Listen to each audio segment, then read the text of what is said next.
solitude. Francis Wood thrives in peace and quiet.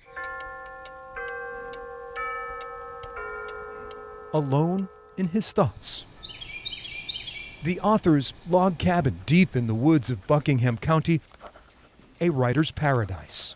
No laptop here. Francis prefers old school, just pen to paper, chapter after chapter. He has written 47 books and counting. I come from a long line of storytellers. Francis uses the written word as his voice. I've loved stories all my life. A voice that is growing weaker by the month. I've never been sick a day in my life. For a year and a half, Francis's vocal cords were wavering, Yes, and his legs were giving out. and it took a few months to figure it out.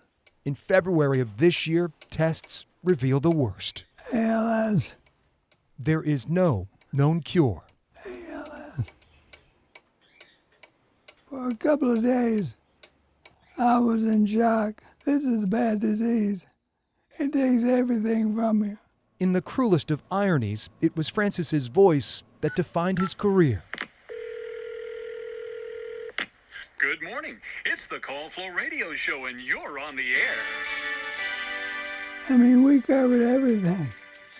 Our radio station covered everything. And we took great pride in that.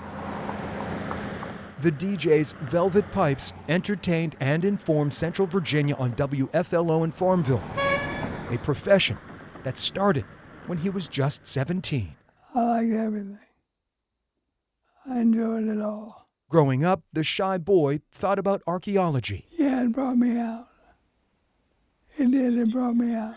The Morning News Roundup has been brought to you by... But on air, Francis started digging music much more.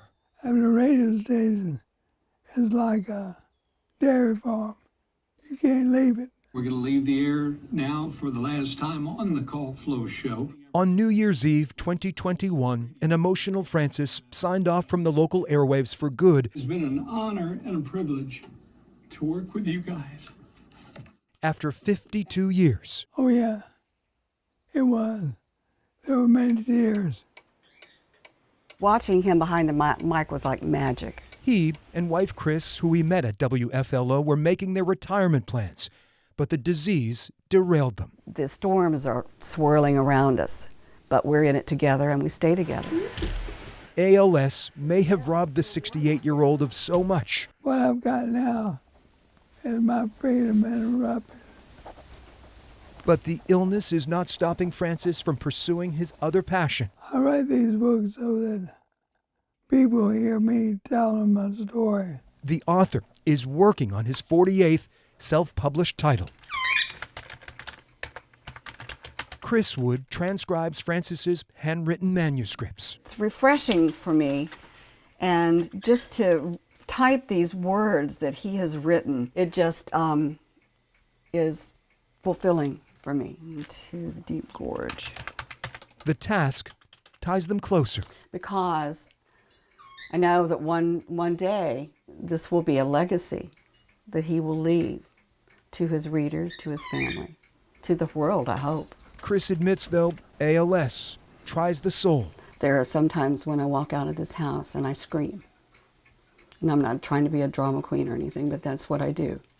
And after that, I'm okay. Until the next time I feel like I want to scream. She marvels at her husband's will to live. I look at him every morning, and I look in those beautiful blue eyes of his, and I think I'm such a lucky woman. Such a lucky woman. Francis doesn't dwell on what might come. He lives in the moment. Be positive as you can be. Don't take it personal. There's nothing personal about it. The former DJ may have unplugged from the station. I've written stories that I'm very proud of. But these days, he is reaching his audience using a different medium. I might do 51 because I wanted people to say he did over 50 books.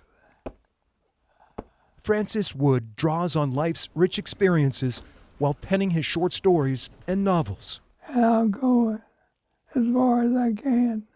It is clear I'm blessed in many ways. this author isn't ready to write his final chapter just yet.